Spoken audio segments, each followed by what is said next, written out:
본문 말씀의 13절 말씀이 오늘 말씀의 제목이 되었습니다. 일의 결국을 다 들었으니, 무슨 일, 무슨 말을 다 들었다는 말입니까? 인생이 사는 데 있어서 필요한 갖가지 지식과 지혜의 말씀을 말합니다. 이 지식과 지혜의 말들이 언제나 우리가 들으면 찌르는 채찍 같기도 하고 잘 박힌 목과 같아서 배우면 배울수록 참 지당하고 옳은 말로 들립니다. 그런데 전도자는 이것이 다가 아니라고 말합니다. 세 번역에 의하면 한마디만 내가 더하겠다 이렇게 하면서 그 다음을 이어갑니다. 그렇게 배우고 책을 읽고 또 공부를 하면 무엇이 되겠는가? 끝이 없고 몸을 피곤하게 할 뿐이다. 그렇게 얘기하고 있습니다. 그리고 그것은 마침내 전도서 첫 부분이 언급한 대로 모든 것이 헛되고 헛될 뿐이라는 것입니다. 그러면 어떻게 하라는 말입니까? 그런 지혜의 말, 그런 갖가지 지식의 말을 듣는 것 말고 뭘 어떻게 하라는 말입니까? 이제 일의 결국을 다 들었으니 내가 한마디 하겠다 하면서 하나님을 경외하고 그의 명령을 지키는 것이 사람의 본분이라고 말하고 있습니다. 여기서 하나님을 경외하라는 말, 수도 없이 많이 듣는 말인데, 경외하다, 공경하다는 말은 상대를 무겁게 여긴다는 뜻입니다. 무겁게 여긴다. 그래야 그 명령도 무겁게 여길 수 있지 않습니까? 그 명령의 주체자를 무겁게 여기지 않고는 그 계명을 지키기도 어렵고 지켜낼 수도 없습니다. 그러므로 우리가 무엇을 끊임없이 책을 보고 배우고 익히기 전에 주 여호와 하나님을 경외하는 삶을 배우라는 것입니다. 그래서 성경은 여호와 하나님을 경외하는 것이 모든 지혜의 근본이라고 말하고 있습니다. 많은 책을 읽고 많은 글을 읽어서 지혜가 되는 게 아니고 여호와 하나님을 경외함으로써 그 말씀이 지혜가 될 수 있다는 얘기입니다. 우리 자신을 들여다보면서 그 의미가 무엇인지를 좀 더 새겨봅시다. 오늘 우리들은 왜 여기 이 자리에 오셨나요? 새로운 지식을 얻고 도움되는 몇 마디 목사의 말을 듣고자 온 것인가요? 그것은 교양 강좌에 불과하지 예배는 아닙니다. 신앙인의 자세도 아닙니다. 그런 자세를 오늘 또 저 목사님이 무슨 얘기를 하는가 하고 그런 기대를 가지고 왔다면 어떤 때는 좋은 소리이기도 하고 어떤 때는 불편한 소리이기도 하고, 그러나 대부분의 소리는 그렇고 그런 소리일 뿐입니다. 그러나 이곳에 우리가 온 것은 하나님의 말씀을 듣고자 함입니다. 예배의 자리에 온 것이죠. 그 예배 환경 속에서 선포되어진 말씀이 곧 하나님 말씀으로 들리게 된다면 그 사람이 바로 하나님을 경외하는 태도를 지녔다 말할 수 있습니다. 그때 비로소 전도자가 말하는 사람의 본분, 그 사람의 길이 무엇인지를 찾을 수 있게 된다는 얘기입니다.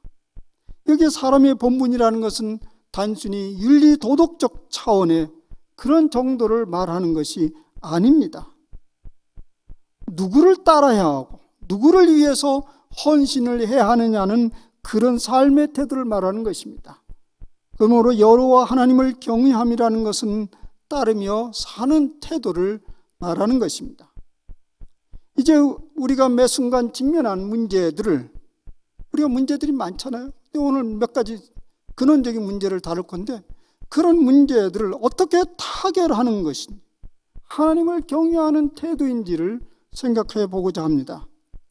지금부터 3주 전 제가 언뜻 이제 그 얘기를 일부 하고 그것을 자세히 설명을 안 했는데요.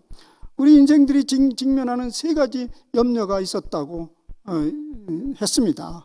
그건 제 주장이 아니고 실존주의의 영향을 받은 폴 틸리라는 존재의 용기라는 책을 인용하면서 우리에게는 누구나 세 가지의 염려와 두려움을 늘 직면하면서 살아간다고 했습니다.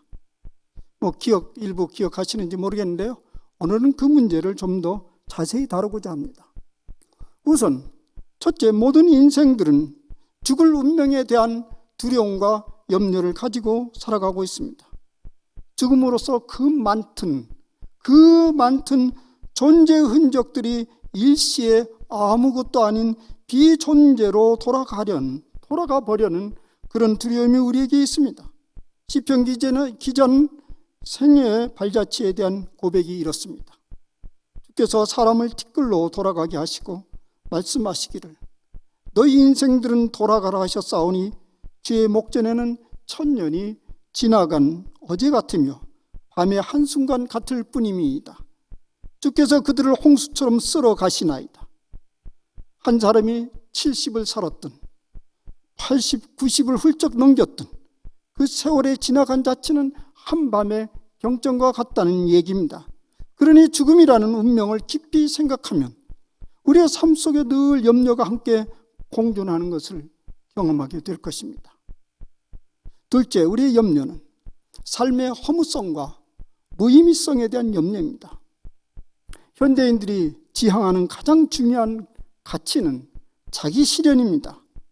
누구를 위하여 희생하는 가치보다도 자기 실현을 위해서 도리어 희생시켜야 하는 것이 더 지혜롭다는 것이 오늘 우리 시대 정신입니다. 그래서 결혼을 하는 것도, 자녀를 낳고 양육하는 것도, 부모 노릇을 하는 것도, 누구에게 선생 노릇을 하는 것도 자기 실현이라는 꿈과 직결되지 아니하면 아무런 의미를 느끼지 못하는 시대입니다. 그래서 그렇게 모든 것을 다 희생시켜가지고 자기 실현을 했다 합시다. 그런데 결말이 죽음으로 다 끝나버립니다. 그러면 거기서 우리는 지극한 삶의 허무성과 무의미에 직면할 수밖에 없습니다. 그런 것을 궁극적으로 깊이 생각하면 삶 자체가 우울해집니다. 셋째는 죄책감과 도덕적 무가치함에 대한 염려입니다. 내가 하늘을 우러러 부끄러움 없는 삶을 살아왔는지, 살고 있는지에 대한 염려입니다. 나 때문에 내가 속한 공동체가 더 맑고 더 가치 있는 세계가 되고 있는지, 아니면 도리어 더 삐뚤어진 세상으로 더 붙여지고 있는지, 그런 물음들을 진지하게 던지면 자신 있게 살아갈 용기를 잃게 됩니다. 가정에서, 교회에서, 내가 속한 사회적 집단 안에서, 국가와 민족 공동체 안에서 사람의 본분을 생각하면 스스로 우리 자신이 누추하게 여겨집니다. 우리가 때때로 매스컴에서 만나는 부도덕한 인물들을 볼 때마다 어찌 저럴 수 있는가라고 분노를 순간 쏟아냈다가 부끄럽게도 저 얼굴이 내 얼굴과 겹치고 있다는 것을 느끼게 됩니다. 그렇다고 특별히 달리 살아갈 용기도 없는 것입니다. 왜냐하면 이 거대한 시대의 물결을 거슬러 살아갈 용기가 없기 때문에 그렇습니다. 사람들은 자기 긍정으로부터 삶의 의미를 찾기 마련인데 자기 긍정은커녕 이유도 분명하지 않는 생에 집착에 매달려서 누추하게 살아가는 모습을 보게 됩니다. 이것이 바로 도덕적 무가치성에 대한 실존적 염려이고 두려움입니다. 이것이 하나님 앞에 선 인간의 진모습입니다. 그런데요, 혹 다행스럽다고 말해야지 모르겠어. 보통 사람들이 다 이런 실존적 염려를 매 순간 자각하면서 살지는 않습니다. 어쩌면 여러분들이 지금 이 심각한 얘기를 들으면서 왜 잘 살고 있는 우리에게 평지풍파를 일으키냐, 우리는 그런 거 한 번도 생각해 본 적이 없다, 그렇게 생각할 수도 있을 것입니다. 다행스럽습니다. 그렇게 매 순간 살으면 너무 삶이 힘들어지겠죠. 그렇다고 해서 그런 염려가 우리의 삶의 언저리에서 완전히 사라진 것은 아닙니다. 우리의 언저리에서 완전히 잊혀질 수도 없습니다. 우리의 삶의 언저리에서 맴돌고 있습니다.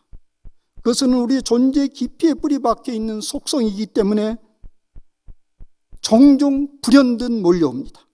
염려와 두려움이 몰려올 때마다 그때 우리는 재빨리 그것을 어떻게 밀어내냐면 이것은 주변의 어떤 여건 때문이야, 저런 환경 때문이야 하면서 그것을 잊으려 합니다. 그러나 시원하지 않습니다. 그런데 깨어있는 사람들이라면, 그래도 깨어있는 사람들이라면 늘 마음 한가운데 이런 생각을 가지고 있습니다.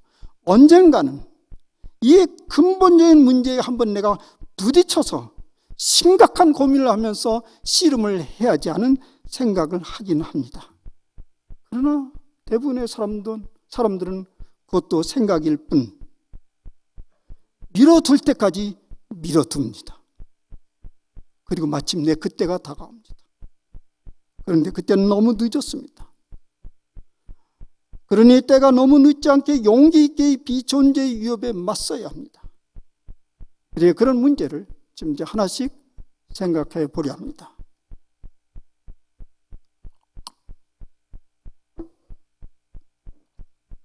첫째, 어떻게 죽음이라는 비존재의 위협으로부터 자유로울 수 있습니까?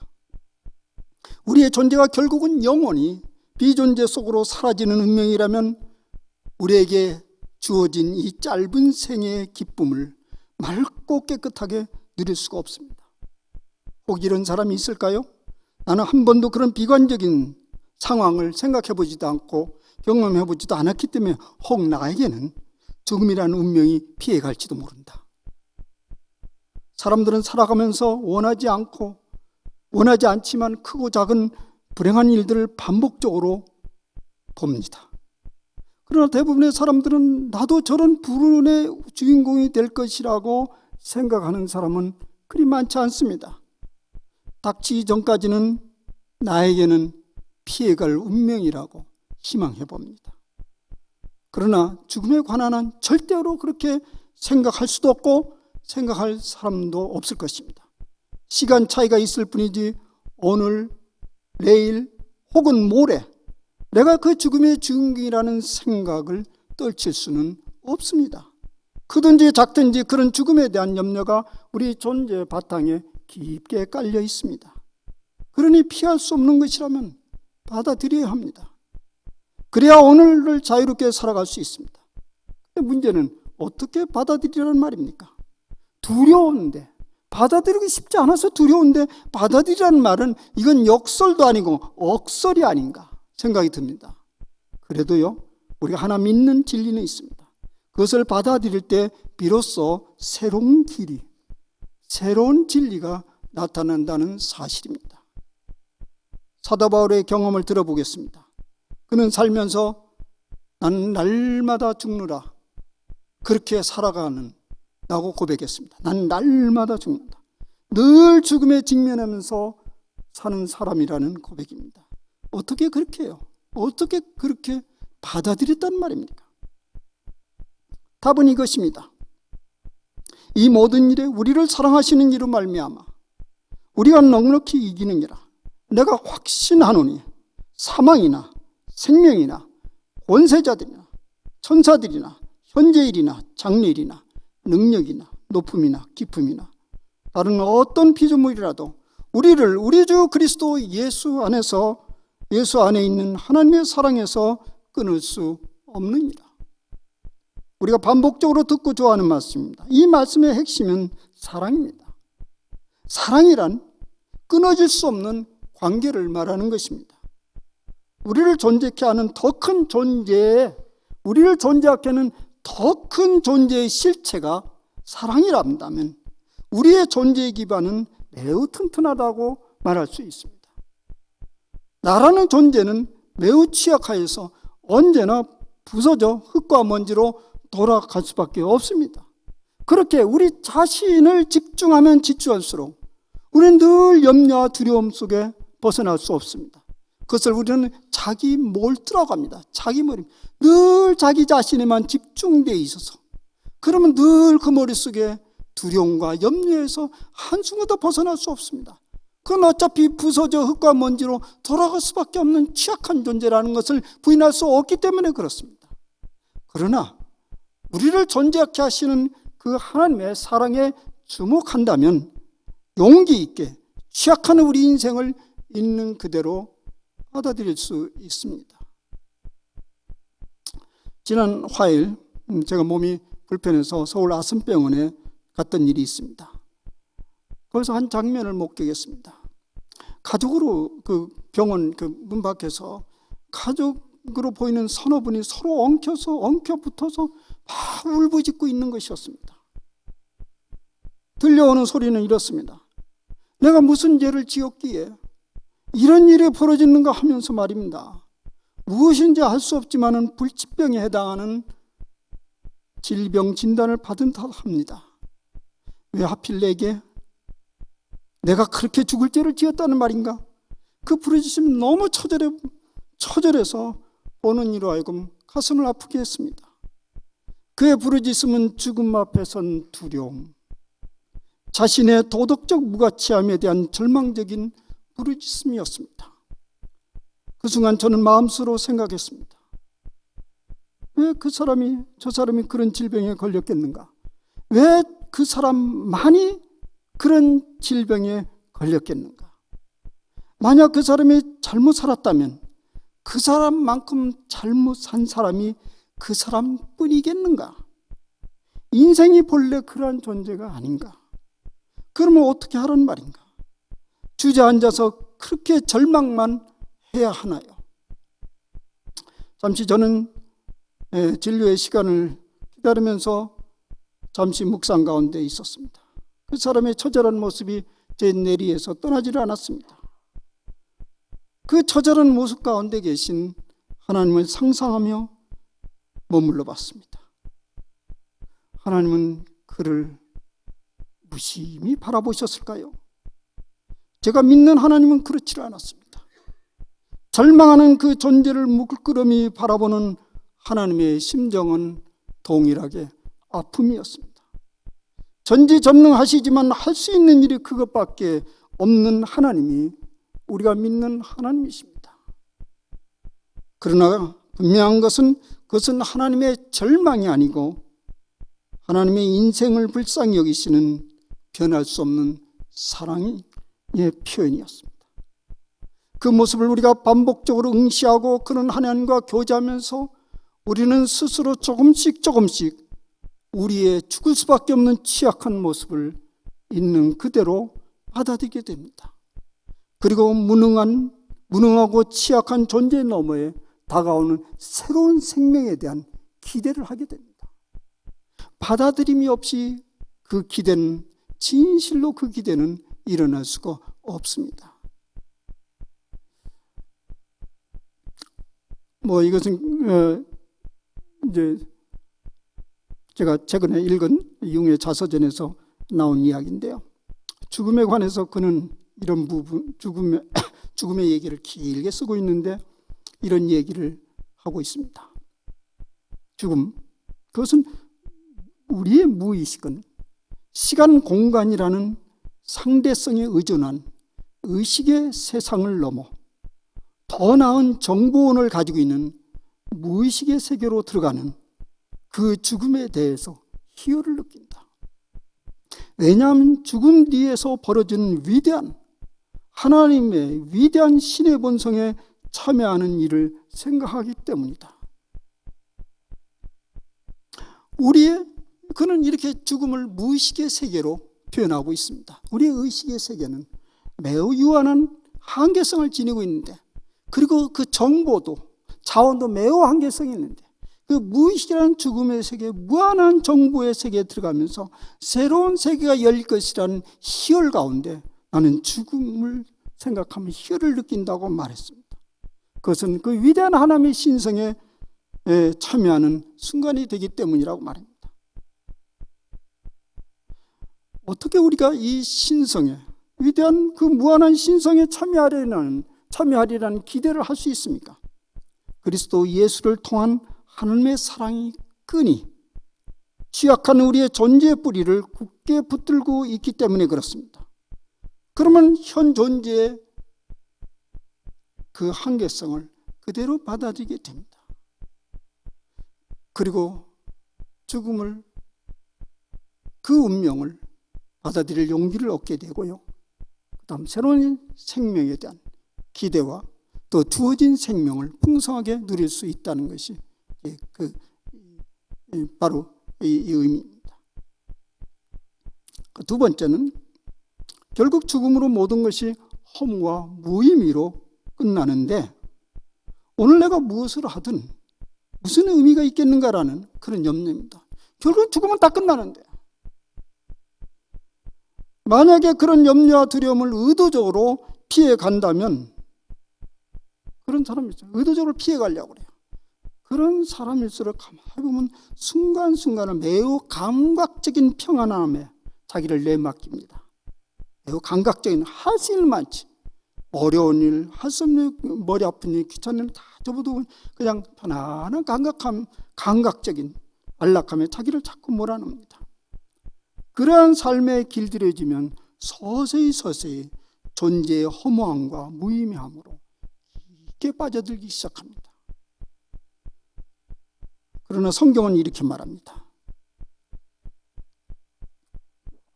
특히 부활장이라고 말하는 고린도전서 15장에서 부활의 의미를 깊게 설명하면서 결론을 이렇게 맺고 있습니다. 맨 마지막 15장 맨 마지막 절에, 그러므로 내 사랑하는 형제들아, 견실하며 흔들리지 말고 항상 주의 일에 더욱 힘쓰는 자들이 되라. 이는 너희 수고가 주 안에서 헛되지 않을 줄 압니다. 오늘 우리가 땀 흘려 일궈낸 삶의 열매가 죽음으로 완전 무위로 돌아간다는 라고 생각하지 말라는 것입니다. 주목해야 될 말씀은 여기서 주 안에 있다면, 주 안에서 행하는 일이라면 결코 헛되지 않을 것이라는 얘기입니다. 우리 고대 현자들의 얘기, 그리고 대중들의 이야기로 알려진 것은 인생이라는 것이 일장춘몽이라는 것입니다. 그저 한밤에 한순간 꿈을 꾸는 것 같다는 말이죠. 그래서 인생의 모든 부귀영화가 부질없는 것이요 쓸모없는 것이라고 가르칩니다. 이 현자들은 누구나 겪었을 대단한 것을 가르쳤다고 생각하는데, 사실은 이 현자는 누구나 겪을 수밖에 없는 인생의 허무와 무의미성을 공개적으로 드러냈을 뿐입니다. 그런데 고래로부터 인생을 이렇게 파악할 줄 알고, 인생을 그런 줄 알고 사는 사람들을 우리는 현자라고 말합니다. 그런데 우리의 의문은 그런 줄 알면서 왜 그렇게 무의미한 일을 하면서 그렇게 가느냐 말입니다. 그렇게 사는 길밖에 모르기 때문에 그런 거죠. 그래서 오늘 말씀은 주의 일, 주의 안이라는 말씀에 생각해 봐야 합니다. 우리의 삶의 궤적이 한낱 허무함이 아니고 남겨지는 흔적이 되게 해서 우리의 삶이 주의 일이 되게 하자는 말씀입니다. 주 안에서 살아간다면 그것이 바로 주의 일이 됩니다.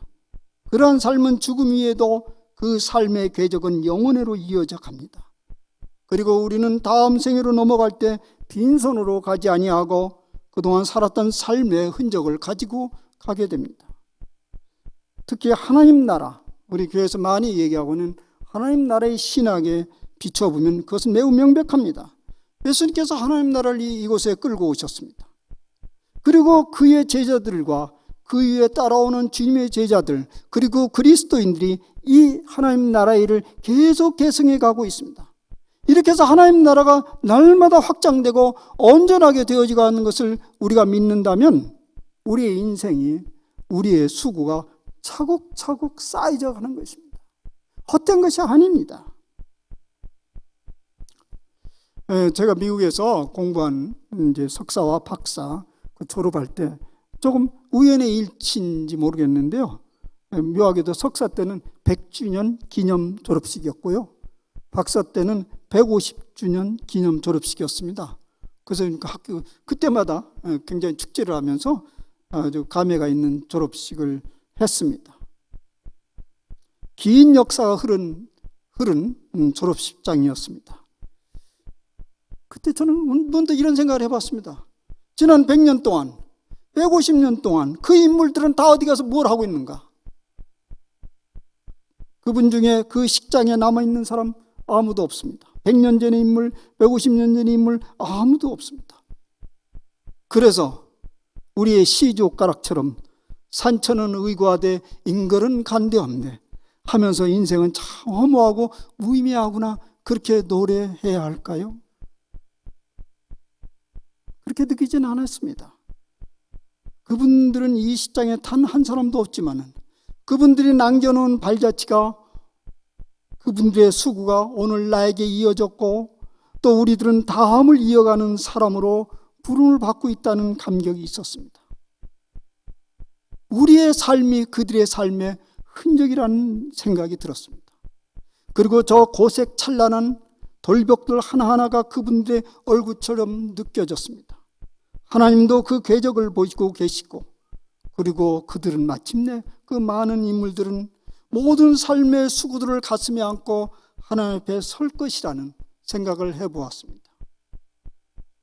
이런 믿음을 가지고 있다면 오늘 우리 한 개인의 삶이 허무나 무의미성, 그것은 그대로 받아들일 수 있습니다. 이 말씀 잘 들어보세요. 만약 이 믿음을 가진다면 오늘 개인의 삶에 허무와 무의미성을 그대로 받아들이는 게 좋습니다. 이 말은 무슨 일이냐면 우리 대부분의 소시민들의 삶이라는 건 개인의 안녕과 개인의 성공, 편안함에 초점을 맞추면서 인생을 끌어갑니다. 그런데 그것은 결국 허무와 무의미할 뿐이라는 것입니다. 그것을 받아들이지 아니하면 새로운 삶을 살아갈 수 없습니다. 그걸 받아들이라는 것입니다. 억울하게 생각하지 마시고 그대로 받아들이라는 것입니다. 그러면 역설적이게도 우리는 주님 앞에 가지고 갈 삶을 찾아낼 수 있습니다. 새로운 생명을 갈망하게 됩니다. 그렇게 해서 인간 실존의 허무와 무의미를 극복할 수 있습니다. 셋째, 죄책감과 도덕적 무가치함에 대한 염려입니다.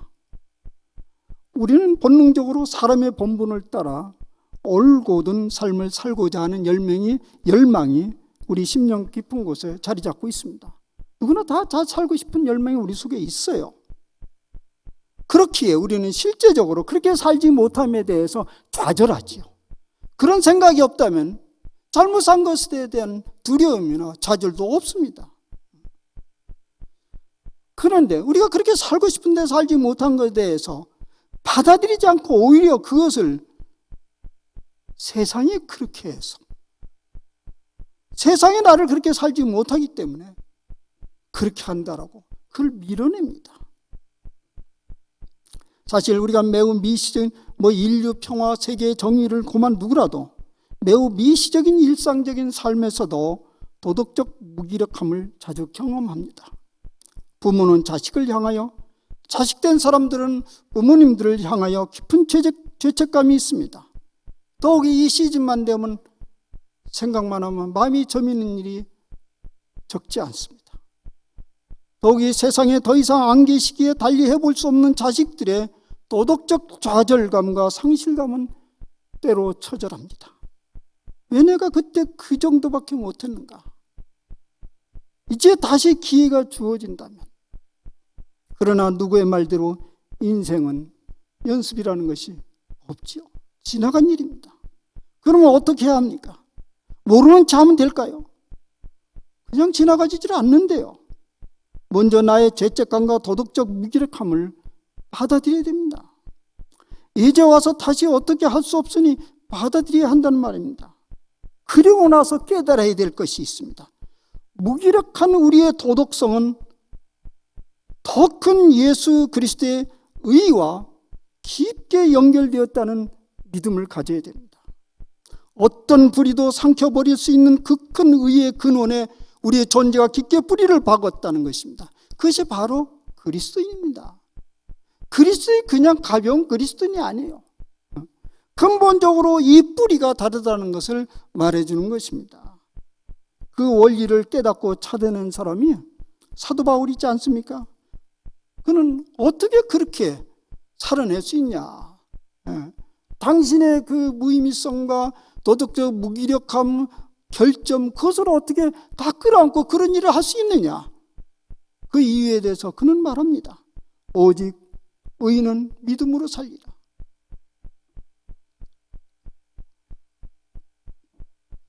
우리의 삶의 전 궤적이 오직 믿음 때문에 용납되었다는 것이, 우리의 삶이 그래도 이렇게 뻔뻔하게 살아갈 수 있는 것은 그 믿음 때문에 용납된 삶이라는 것입니다. 무슨 믿음 말입니까? 두 가지입니다. 첫째는 그리스도 예수님께서 나를 믿어주는 믿음입니다. 둘째는 내가 그리스도 예수를 믿는 믿음입니다. 이것을 하나로 묶으면 이렇습니다. 나를 있는 그대로 용납하시겠다는 사실을 믿는 믿음이 우리가 믿는 믿음입니다. 그때 비로소 우리는 더 이상 도덕적 무가치성에 두려워하지 않고 오늘 나의 취약한 도덕성, 무가치성을 받아들이게 됩니다. 그리고 적극적으로 주 안에서 새로운 삶을 추구하게 됩니다. 이제 우리는 고백할 수 있습니다. 일의 결국을 다 알았으니 사람의 본분은 하나님을 경외하고 그분 안에서 살아가는 것입니다. 그러면 비존재로의 위협, 허무와 무의미의 위협, 그리고 죄책감과 도덕적 무가치함의 위협으로부터 자유를 얻게 될 것입니다. 그 이후에 더 큰 존재의 의미와 새로운 생명을 기대하게 될 것입니다. 이런 삶이 사람이 살아갈 본분이라는 것이 전도자의 가르침입니다. 이것이 우리의 삶의 본분이 되기를 간절히 기원합니다. 기도합시다. 주님, 우리의 모습을 있는 그대로 받아주시고 용납해 주셔서 오늘 여기까지 살아왔습니다. 우리가 그것을 눈치채든 눈치채지 못하든 어떻게 우리가 떳떳하게 여기까지 살아왔겠습니까? 주님이 받아주셨습니다. 인정해 주셨습니다. 그리고 우리의 삶을 의미롭게 하셨습니다. 그리고 영원히 의미롭게 할 것입니다. 주님, 이 사실을 우리가 굳게 믿으면서 우리 주 예수를 믿는 믿음, 하나님을 경외하는 그 삶의 자세가 인간의 본본임을 깊게 깨닫게 하시고 그렇게 살아가며 그렇게 고백하며 사는 저희 생애가 되게 하여 주시옵소서. 예수님의 이름으로 기도하옵나이다. 아멘.